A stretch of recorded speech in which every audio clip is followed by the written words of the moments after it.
कल सारी रात इन्होंने उनको एक थाने से दूसरे थाने तीसरे थाने और जुल्म की इंतहा है। शेख रशीद को आप जितने दिन मर्जी अंदर रख लें, उसने पहले कहा था कि मैं जेल से भी बैठकर अपनी इलेक्शन कैंपेन चलाऊंगा। कि 72 साल की इस उम्र में जिस तरीके से रात को रावलपिंडी के मुख्तलिफ थानों में शेख रशीद को घसीटा गया है, नवाज शरीफ साहब, शहबाज शरीफ साहब, आपके साथ ये ज्यादती नहीं हुई? शेख रशीद अहमद साहब को इंसदाद दहशतगर्दी की अदालत में 9 मई के उस केस में गिरफ्तार किया गया जिस केस में वो और मैं बराह रास्त FIR में नामजद नहीं थे और हमारा ज़िम्नियों में नाम था, और मेरी ज़मानत ले ली जाती और शेख रशीद अहमद साहब को उनकी ज़मानत कैंसिल कर दी जाती है और पाकिस्तान तहरीक इंसाफ के तमाम कारकुनों की ज़मानत ले ली जाती।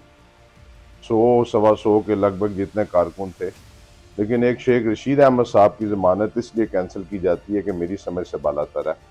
हालांकि उस वाक़े से शेख रशीद अहमद साहब का कोई ताल्लुक वास्ता नहीं, और ना ही 9 मई को शेख रशीद अहमद साहब रावलपिंडी में किसी जगह पर मौजूद थे।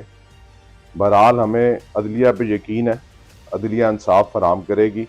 आज शेख रशीद अहमद साहब को जिस्मानी रिमांड पे पेश किया जा रहा है। दुख इस बात का है कि आज मैं आपसे इसलिए तफसीली बात कर रहा हूं कि 10 अप्रैल 2022 को जब पाकिस्तान तहरीक इंसाफ की हुकूमत ख़त्म हुई तो सबसे पहले रिज़ाइन कौमी असम्बली से मैं और ने शेख रशीद अहमद साहब ने दिया। हम उस वक्त लोटे नहीं बने जो अपने आप को पैदाइशी ये कहते थे कि हमारा जमात के साथ ताल्लुक है। वो सबसे पहले उन्होंने लोटे बने और इमरान खान की हुकूमत ख़त्म हुई। और 10 अप्रैल 2022 के बाद जो जुल्म और सितम मेरे ख़ानदान के ऊपर हुआ, मई के महीने में मुझे गिरफ्तार किया जाता है और मैं 15 दिन अटक जेल में गुजारता हूँ।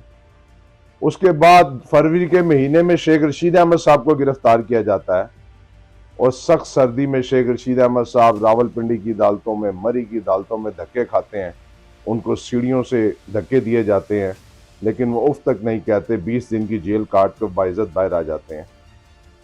फिर वो 40 दिन का चिल्ला काटा जाता है और इन 6-7 महीनों के अंदर पूरे रावलपिंडी में जो जुल्म और सितम मेरे खानदान के ऊपर हुआ, मेरा घर, मेरे भाइयों का घर तोड़ दिया गया। मेरी वालदा इस अरसे के अंदर वफात पा जाती है। मैं 6 महीने तक अपनी माँ का चेहरा नहीं देख सकता, और जिस तरीके से मुझे जनाजे में शिरकत की इजाज़त मिली और तदफीन की इजाज़त नहीं मिली, मैंने उफ तक नहीं किया। मेरा आबाई घर जो मेरे दादा दादी का घर था, उसको 3 दफ़ा तोड़ा जाता है। लाल हवेली पर कब्जा कर लिया जाता है। लाल हवेली 1.5 महीने जब से हमने उसको पब्लिक सेक्रेटरीट बनाया कभी बंद नहीं हुई। 1.5 महीने उसको पुलिस के हैंड ओवर कर दिया जाता है कि पुलिस का उस पर कब्जा हो जाता है। हमें हाई कोर्ट से रिलीफ मिलता है। मेरा गुजराला, मेरा भाई का घर तोड़ दिया जाता है, मैं उफ नहीं करता।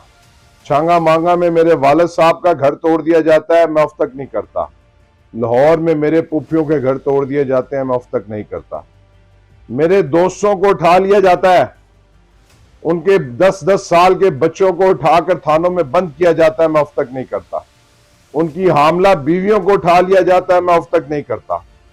हमारे 20 से 22 मुलाजमीन को उठा के मारा जाता है, मैं उफ तक नहीं करता। मेरे बड़े भाई शेख शाकिर साहब और शेख इमरान को 8 दिन डबल हथकड़ी लगाकर चारपाइयों के साथ बांधा जाता है, लेकिन मैं उफ तक नहीं करता। और आज मैं रावलपिंडी की आवाम से कहना चाहता हूं कि 72 साल की इस उम्र में जिस तरीके से रात को रावलपिंडी के मुख्तलिफ थानों में शेख रशीद को घसीटा गया है, नवाज शरीफ साहब, शहबाज शरीफ साहब, आपके साथ ये ज्यादती नहीं हुई। और ये जो कैंडिडेट आज मुस्लिम लीग नून के खुशियां मना रहे हैं कि जी हमें तो उम्र कैद की सजा हो गई थी और तुमने तो 6-6 महीने अस्पतालों के अंदर गुजारे हैं। RIU रावलपिंडी के सी में जो है, आपने वहां पर स्टड का हवाला बनाकर वहां पे लेटे रहे, लाहौर के अस्पतालों में लेटे रहे। और जो मेरे मद्दे मुकाबिला वो भी जब उन पर थोड़ा सा वक्त आया जाके अस्पतालों में लेट गए। इनकी गिरफ्तारियों का रिकॉर्ड निकाल के देखें, हथकड़ी इनको एक दिन नहीं लगी। और अब कहते हैं जी हमें उम्र कैद की सजा हो गई थी, ये हो गया था, वो हो गया था। और तुमने कोई रावलपिंडी के लिए काम किया था? आप पर एफिड्रीन का इल्जाम था। दूसरे पे कब्जा माफिया, लैंड माफिया का इल्जाम था। बहरहाल मैं ये कहना चाहता हूं कि शेख रशीद अहमद साहब के साथ कल मेरी आखिरी मुलाकात, कल सारी रात इन्होंने उनको एक थाने से दूसरे थाने, दूसरे थाने से तीसरे थाने, और जुल्म की इंतहा है, जुल्म की इंतहा है कि एक 72 साल के शख्स को हवालात में बंद करके फर्श पे लिटाया गया और सर्दी के इस पैर में उसके पास हीटर नहीं था, फिर भी वो ऑफ नहीं करता। वो एक ही बात कहता है कि मैं मर जाऊंगा लेकिन एल 56 और 57 से अपने कागजात नामजदगी वापस नहीं लूंगा। हमारी लड़ाई सिर्फ मुस्लिम लीग नून से है। मैं आज पाकिस्तान रावलपिंडी की तमाम जमातों से कहना चाहता हूं कि अगर मुकाबला शेख रशीद और इन चोरों डाकुओं का है, मैं आज जमात इस्लामी वालों से कहना चाहता हूं, मैं पीपल्स पार्टी वालों से कहना चाहता हूं, मैं और दीगर जमातों से कहना चाहता हूं कि आप बखूबी इस चीज से वाकिफ हैं कि आप अपने वोट को जाया मत करें। हम खून के आखिरी कतरे तक इस शहर के साथ वफा करेंगे। हमने सारी जिंदगी इदारों का एहतराम किया है, काम जिनका सारी जिंदगी हमने दफा किया, आज उस एक झूठे केस में शेख रशीद अहमद साहब को इसलिए अंदर किया जा रहा है और मुझे इसलिए बिजी किया जा रहा है कि हम कैंपेन से हट जाएं, हम कैंपेन से रुक जाएं। अब रावलपिंडी वालों, आप पर यह फर्ज है, आप पर फर्ज है कि आपने 8 फरवरी को अपने घरों से निकलना है। शेख रशीद ने एक दास्तान रकम कर दी है। वो करप्ट आदमी नहीं है, वो किसी करप्शन के केस में ये 3-4 दफा जेल नहीं भुगती। वो कहता है कि मैं अपना जिंदगी का आखिरी हिस्सा इस शहर में बाइज्जत तरीके से गुजारना चाहता हूं। मैं अपना जिंदगी की आखिरी सियासत कि मेरे पर यह कोई उंगली ना उठा सके कि 17 दफा वजीर रहने वाला आज किसी हाउसिंग सोसाइटी का मालिक है, आज इस शहर में किसी बड़े प्लाजों का मालिक है, आज वो लैंड माफिया का मालिक है, वो 5 मरले की लाल हवेली में रहने वाला इस रावलपिंडी का फर्जंद आज अगर अडयाला जेल जा रहा है, मुझे पता नहीं जाता है कि नहीं जाता दहशतगर्दी की अदालत में, लेकिन ये मुझे सुकून है कि वो सिले से बेहतर है कि उस वक्त मुझे ये नहीं पता था कि शेख रशीद और मेरा भाई किधर है, लेकिन अब ये मुझे पता है कि वो थाना न्यू टाउन में रात को 2 बजे उसको लेकर आए हैं और उसको हवालात के अंदर फर्श के ऊपर लिटाया है। कोई ऐसी बात नहीं। जब इंसान पर मुश्किलात आती हैं, अल्लाह बहुत बड़ा है, अल्लाह इन मुश्किलात का हल निकालता है।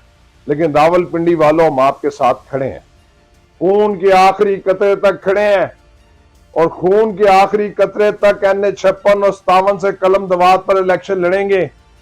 और ये सब प्री प्लान हो रहा है कि क्योंकि ये हमारे जलसों, एक ही जलसे से खाइफ हो गए थे।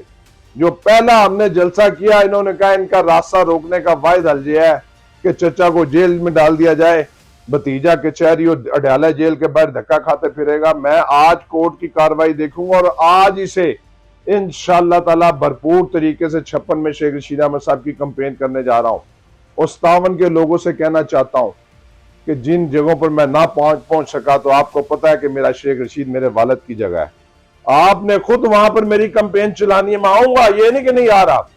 अब दोनों हलकों को मैंने देखना है, पहले भी दोनों हलकों को मैंने देखा था, 5 साल खिदमत की है। शकरियाल के लोगों, आपकी खिदमत की है। गुलजारे कायद के लोगों, एयरपोर्ट हाउसिंग सोसाइटी के लोगों, ढोक खब्बा ढोकलाई बख्श के लोगों, माई सरवर के लोगों, झंडा चीची रहमताबाद के लोगों, गुलिस्तान कॉलोनी के लोगों, आप लोगों की खिदमत की है। आपकी बेटियों के लिए ढोक मुंशी रहमताबाद के लोगों, आपकी बेटियों के लिए अस्पताल बनाए हैं, स्कूल बनाए हैं, कॉलेजेस बनाए हैं। अब आप पर यह फर्ज है कि ये मेरे खानदान पर इस वक्त मुश्किल वक्त है, इस मुश्किल वक्त में आप लोगों ने हमारा साथ देना है और 8 फरवरी को शेख रशीद के इंतखाबी निशान कलम दवात के ऊपर मोहर लगानी है। इंशाअल्लाह ताला अल्लाह और नबी के सदके 8 फरवरी रावलपिंडी शहर में कलम दवात की फतह का दिन है। शेख रशीद को आप जितने दिन मर्जी अंदर रख लें, उसने पहले कहा था कि मैं जेल से भी बैठकर अपनी इलेक्शन कैंपेन चलाऊंगा। अब ये आप पर फर्ज है कि 8 फरवरी की रात अगर उनको पहले छोड़ दिया जाता है, जो कि मुझे नजर नहीं आता, अगर 8 फरवरी की रात जेल में शेख रशीद